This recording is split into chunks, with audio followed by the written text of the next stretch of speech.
Let me ask you a question. Have you ever been to a wedding where the drama was bigger than the vows? Where the activity leading up to the wedding was low key bigger than the actual wedding day itself?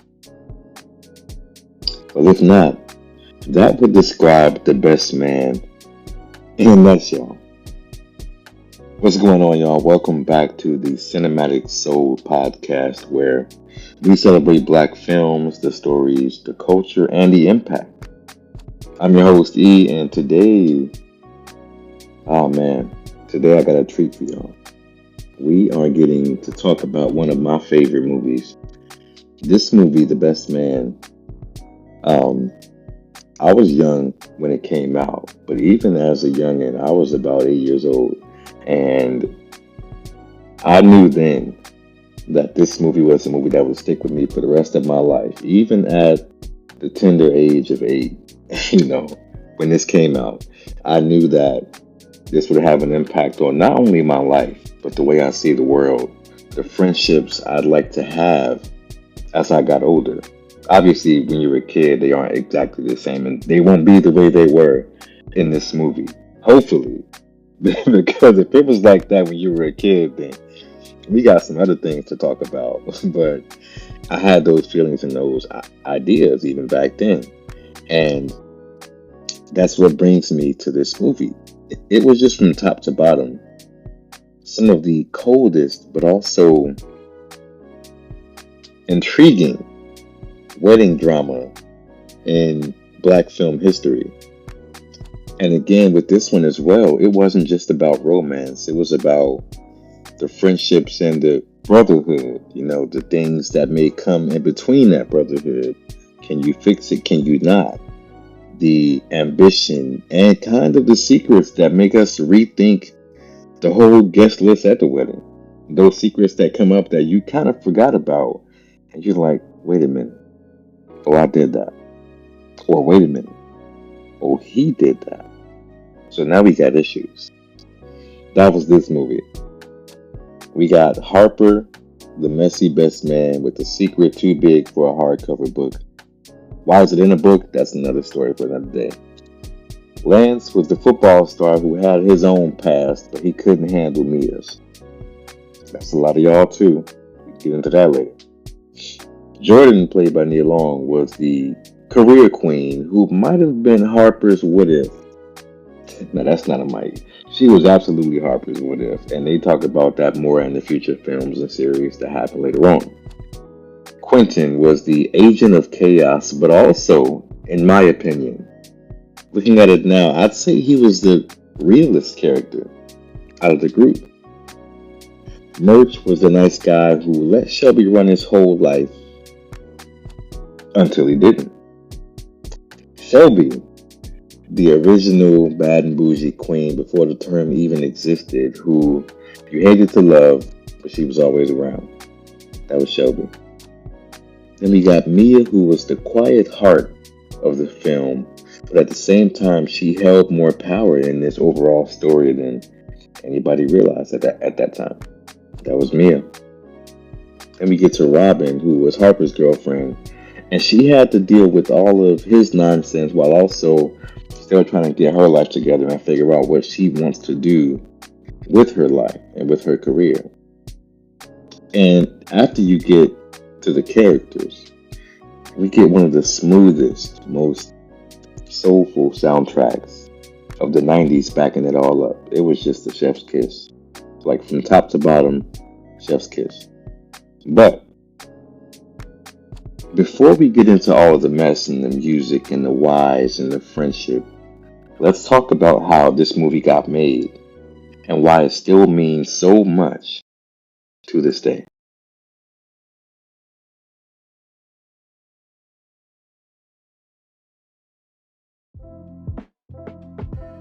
A little behind the scenes work. So back in the 90s, black ensemble films were starting to pop from the early 90s on. We had classics like Waiting to Exhale, Soul Food, even Boomerang to an extent. But there hadn't been a movie that really focused on black men navigating love, friendship, and emotional vulnerability, at least on a scale that we needed to see. Then you enter Malcolm D. Lee, who was the director and writer of The Best Man. This was his first directorial debut, which was crazy because for this to be your first, this movie landed in every way possible. This movie was his breakthrough and one hell of a breakthrough. He was actually inspired by his own life and friendships when he wrote it. Malcolm said he wanted to create something that felt authentic, not just a romance, but a film that explores the complexity of black male friendships. And I can tell you from my own, it is very complex. There is no one kind of friend, and if there is, you might need to reevaluate your own life because nobody's the same. If all your friends are exactly the same kind of person, that's a deeper discussion. He drew his inspiration from Boomerang and Love Jones, but Malcolm wanted a more ensemble feel, where every character had depth and purpose. And if you've seen this film, then you would know that that is absolutely what happened. Every character in this movie had their role, they had their part to play, whether it was 5 lines, whether it was 100 lines. They all meant something to this plot and to this story. One cool thing was this film was shot in just 30 days, y'all, on a budget of $9 million. And that's crazy because it ended up grossing over 35 million, proving that, which we already know, audiences were hungry for smart, well-written black movies that also made you laugh, that made you cry. We wanted all of it. Now, you might think 35 million is cool, but that's not that much. You know, like I said, think about everything that happened in this movie, right? Think about Malcolm D. Lee, this being his first movie that he directed and wrote. And a lot of the actors, let's be honest, while they were well known among the black community, they weren't leading actors in movies like that. They weren't getting lines and getting scenes and getting viewed in movies the way they did until this movie. The lighting alone gave them a different kind of beauty that, if we're being honest, up until this time, many black actors in movies didn't really get a chance to see because people didn't know how to make their skin pop. People didn't know how to make them show that level of gorgeousness and magic that came across in this movie in every scene. And that's why I truly think it worked. You know what? There's a sink at the door right now. Go ahead and let it in. Imagine that, right? A black director, a black cast telling a black story, and it made triple its budget back and then some, because it went on to become The Best Man Holiday and then The Best Man Final Chapter. So they got even more money than I'm sure they ever expected in that first movie. That's a testament to how much we show up for our own, especially when the stories are done right. We might show up either way, Carla, but when the stories are done right and when the stories that make us all feel a certain kind of way, we will be there. And that's a fact.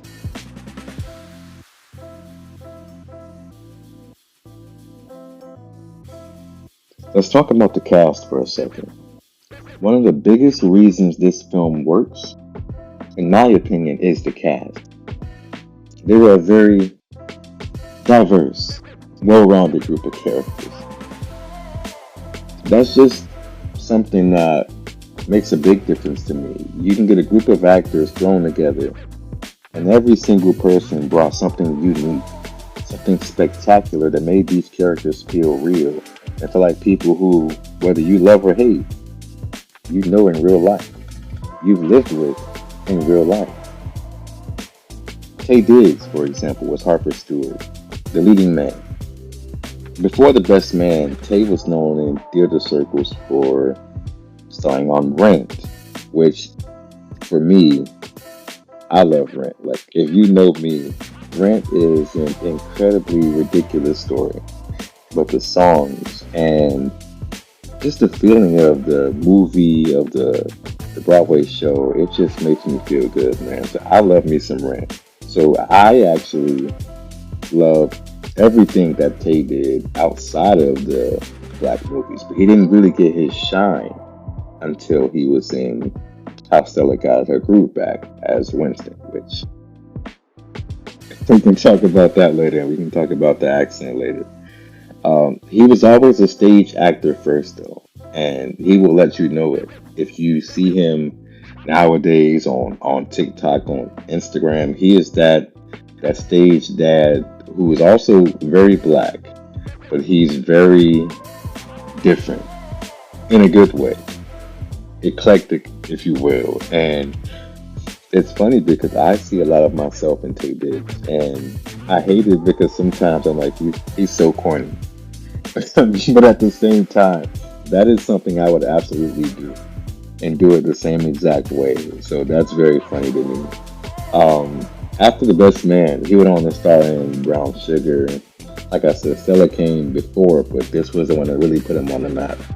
And he also became a TV staple with The Private Practice.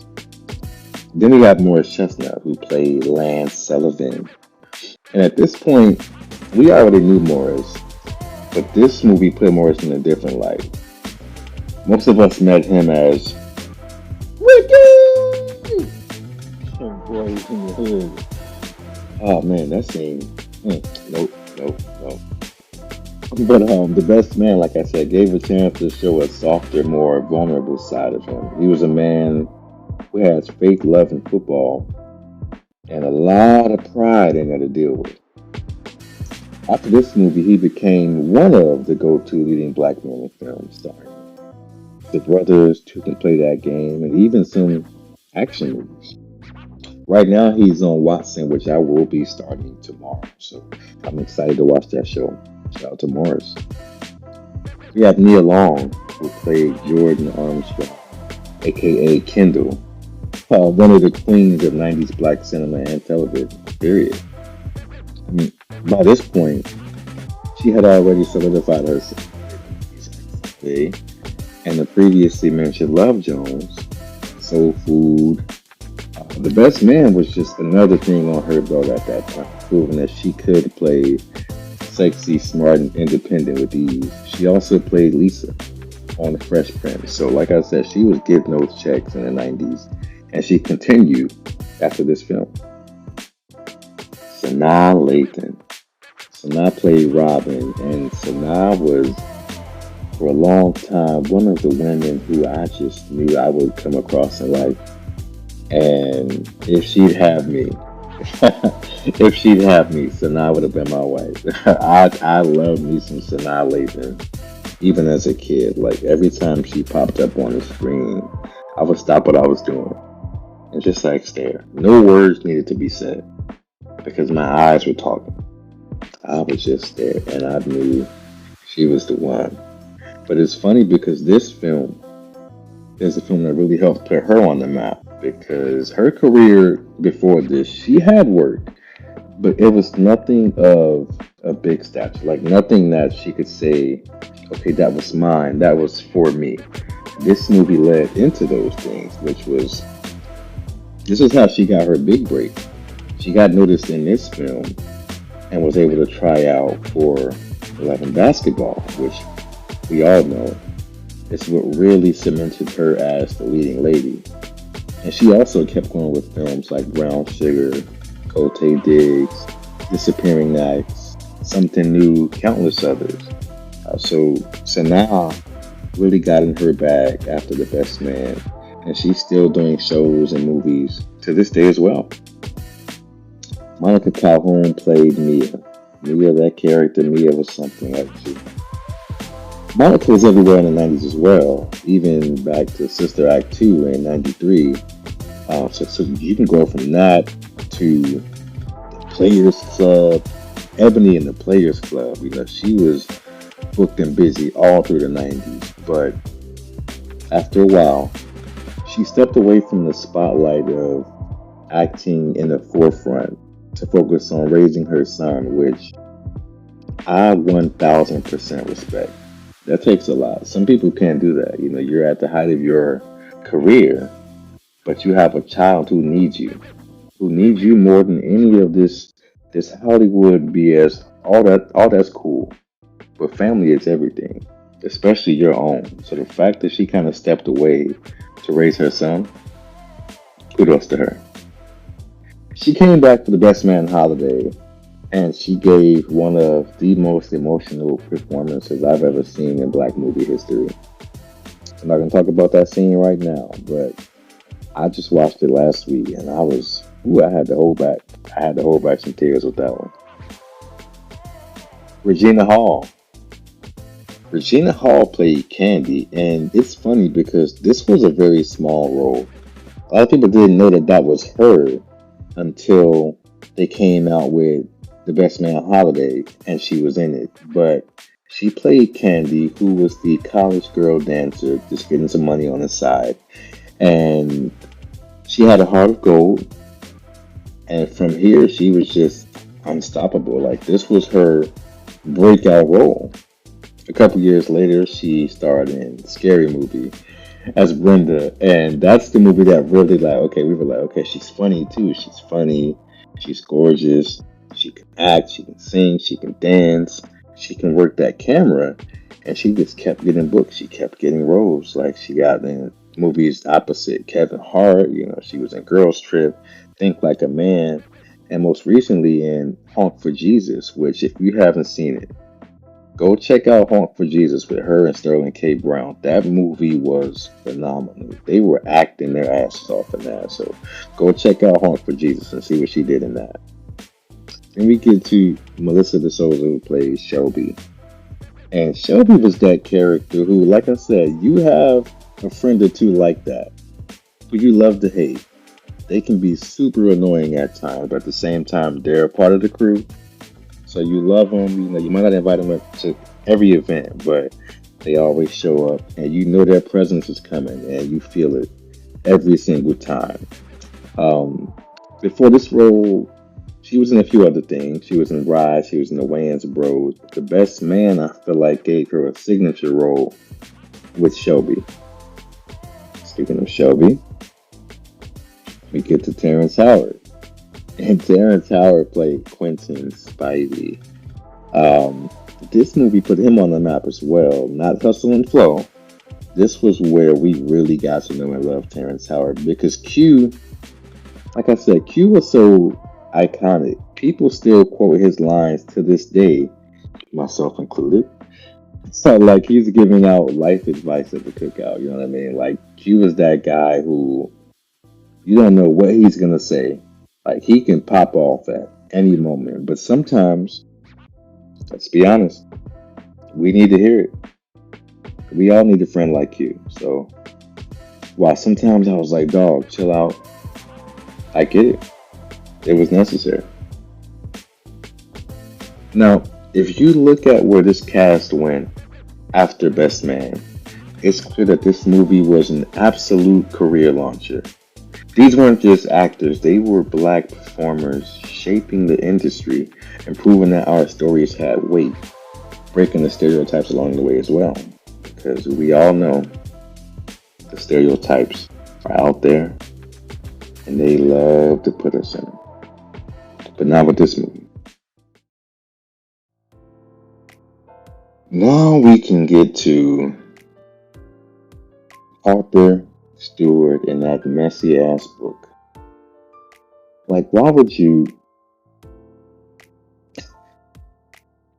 Harper was something, right?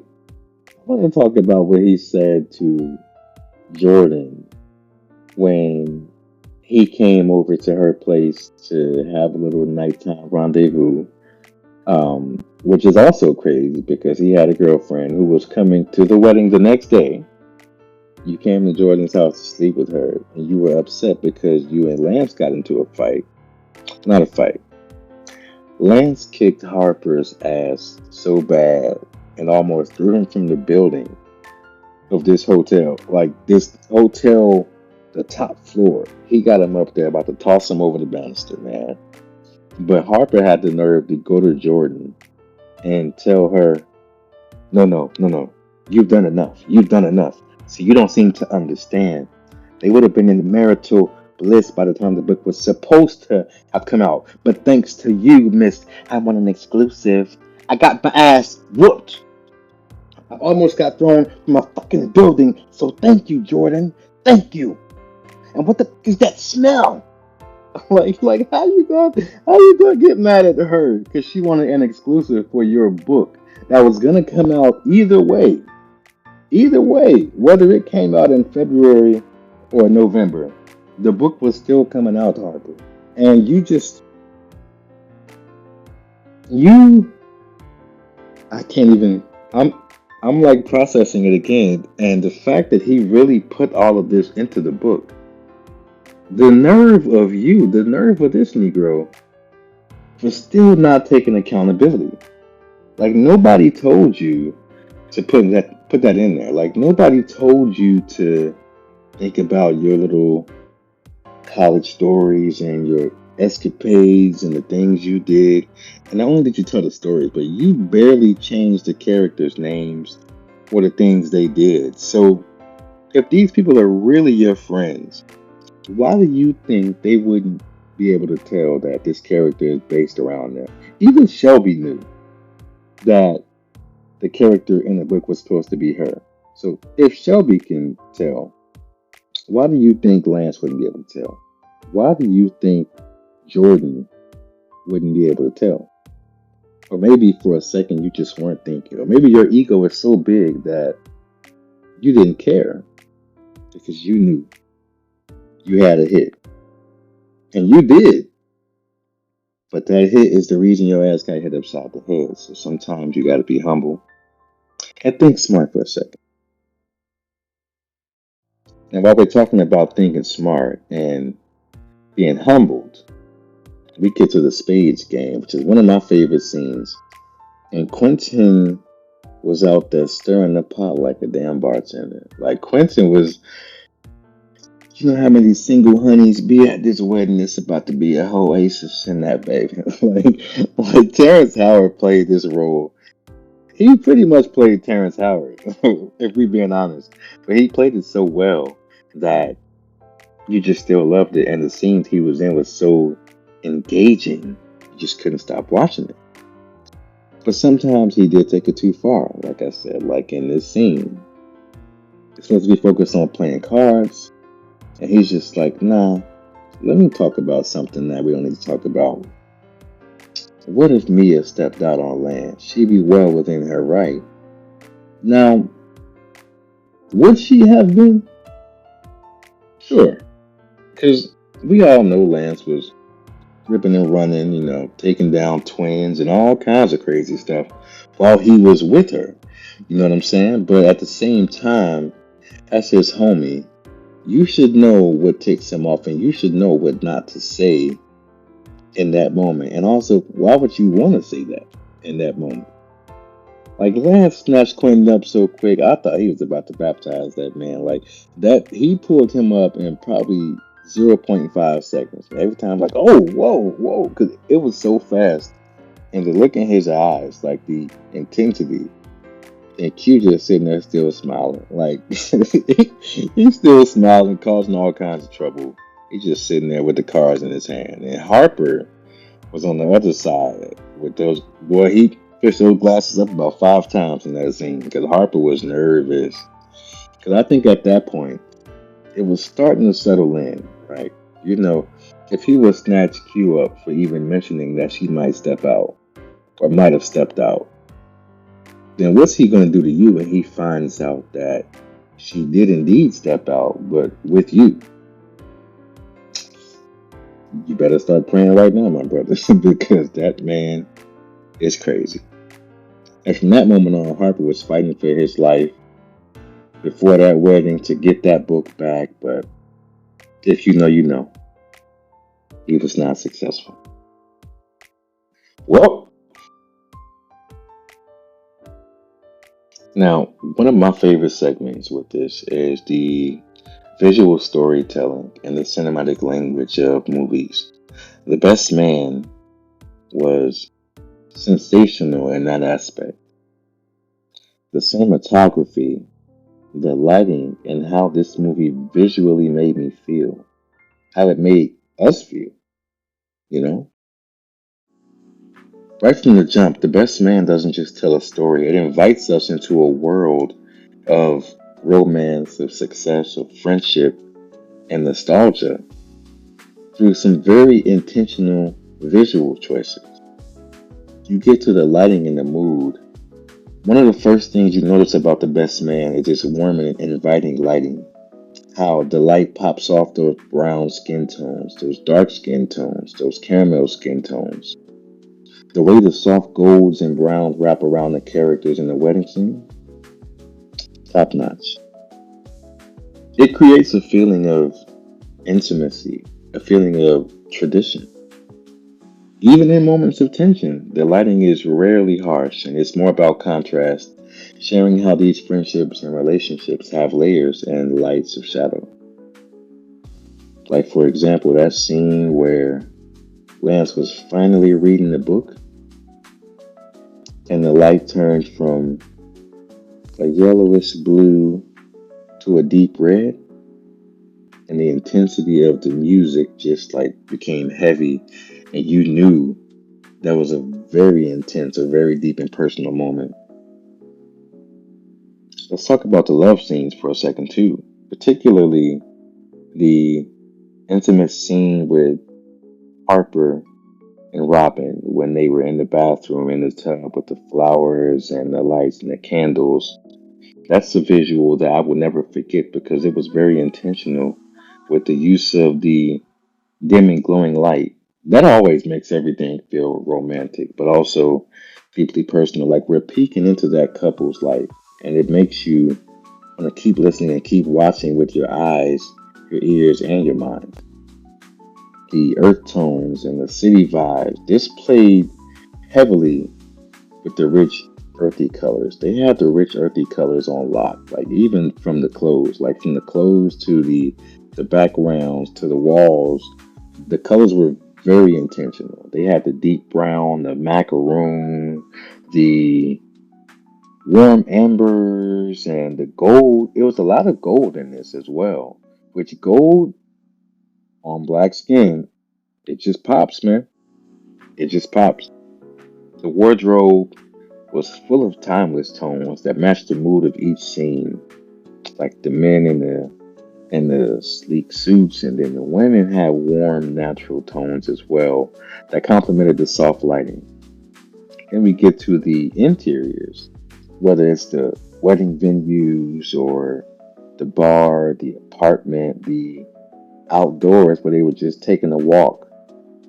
It was all very intentional, and it was a gorgeous view. It was gorgeous shots from every angle. The camera work was phenomenal.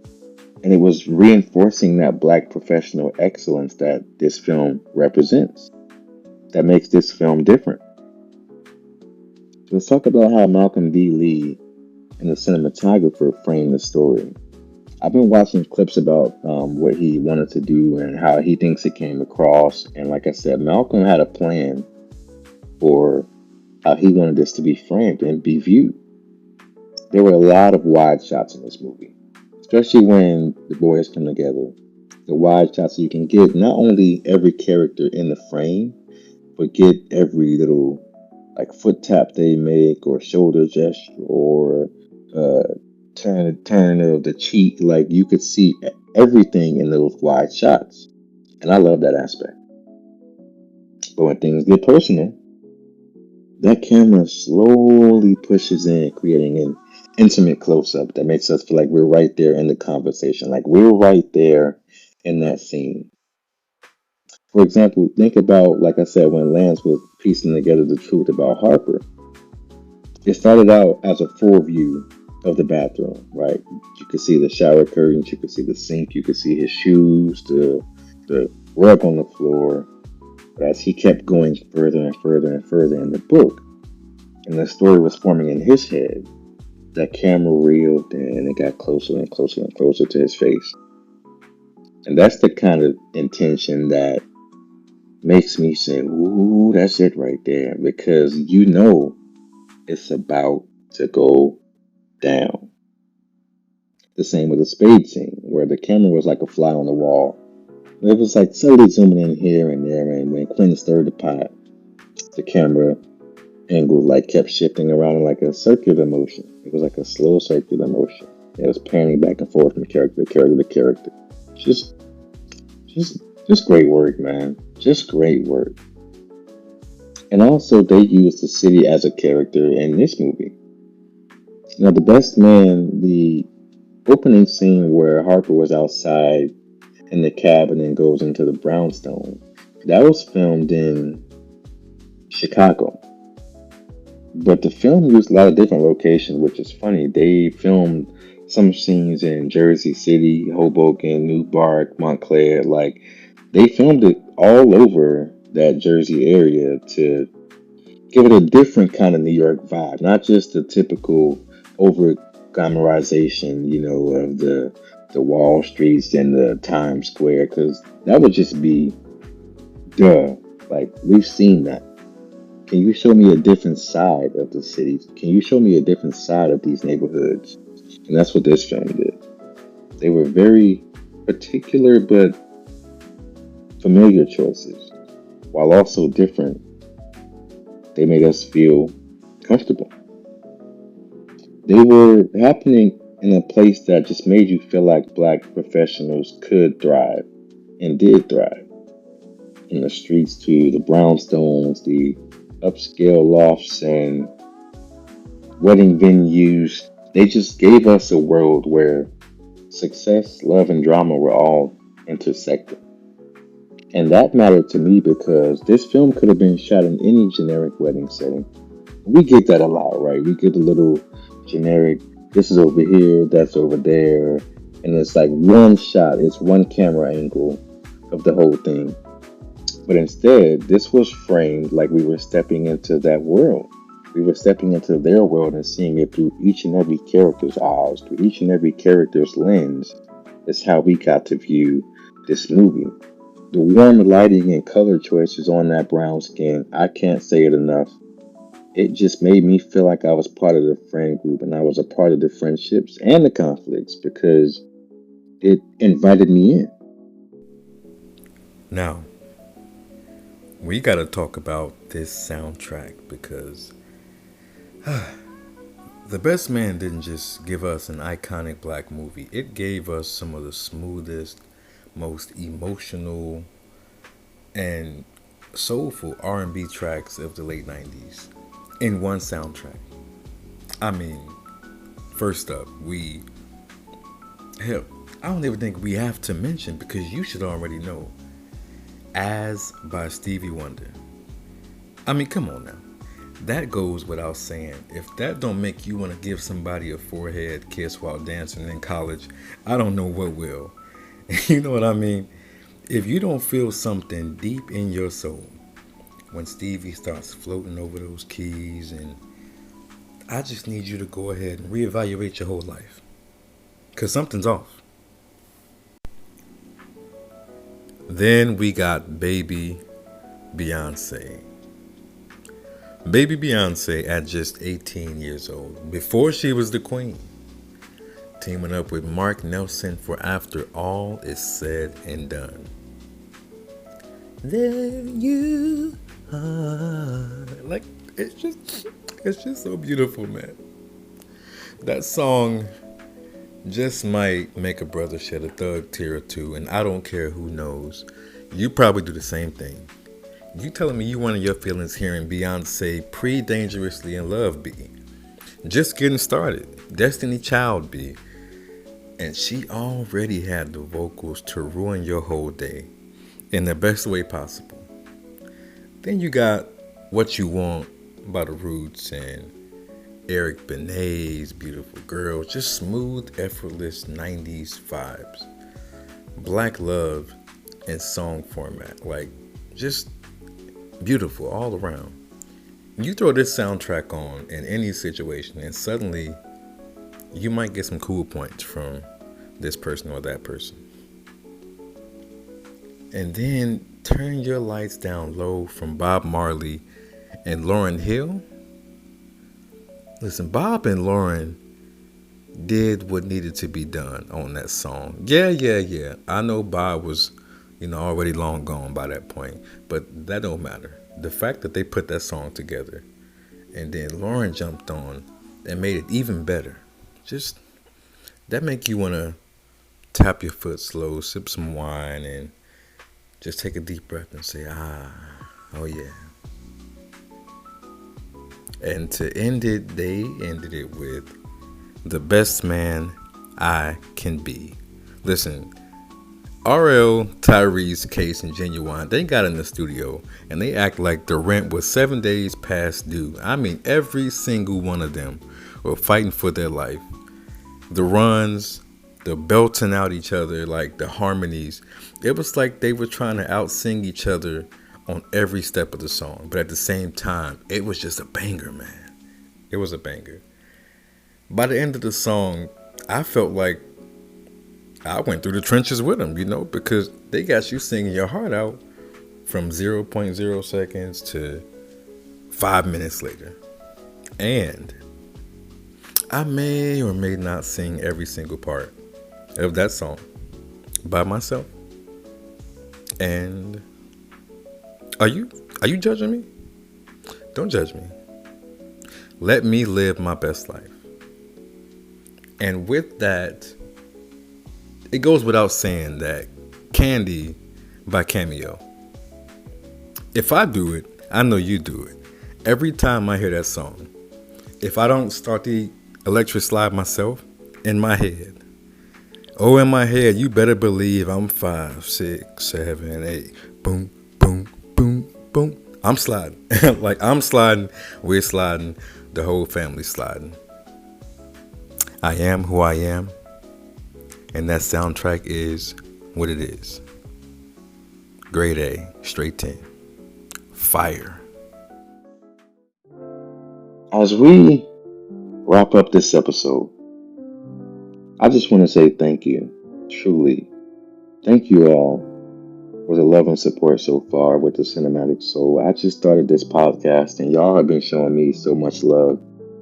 And I am eternally grateful that I get to celebrate these films with you all from a different lens, because like I said, I can talk about every scene by scene and this and that. That's cool. But I wanted to take you guys into my mind and see how I watch these movies, how I look at them from a scene by scene basis, and I watch everything in the background, from the shoes to the books on the table to the lighting. I look at it all. And I know some of you all do as well. So I want to discuss it in that light to really get a different narrative going, to get a different conversation going. What's next? Hopefully y'all will stick around, because I have a lot more to say about these movies. They aren't just entertainment for me. They're reflections of our culture, our growth, our memories, and they help shape us. They help shape all of us in different ways. And I'm honored to be taking this journey with you all. If you enjoyed this episode, be sure to subscribe, rate, leave a comment, leave a review for this podcast, because it will help me keep growing, and it will help these discussions and conversations keep growing as well. Now, what's next? Since it's Black History Month, I want to do something special for y'all. So I'm going to try to put out 2 episodes per week for the month. Now that's a challenge, but I'm not afraid of a little challenge, right? Plus, I'm very passionate, like I said, about these subjects and these movies, and I can talk about them all day long. And this next episode, I think, ties in well with this, because the next episode is about a movie that it had some familiar faces. It had some people who you're like, who is that? But at the same time, it's like, oh, I remember them.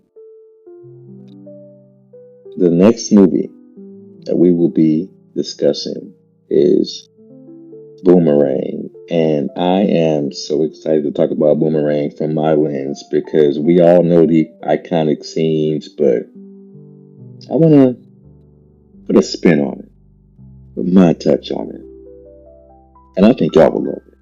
So don't miss it. Catch us next week on the next episode of the Cinematic Soul. Until then, stay safe, stay blessed, stay black, and keep celebrating our beauty in black film. Peace out.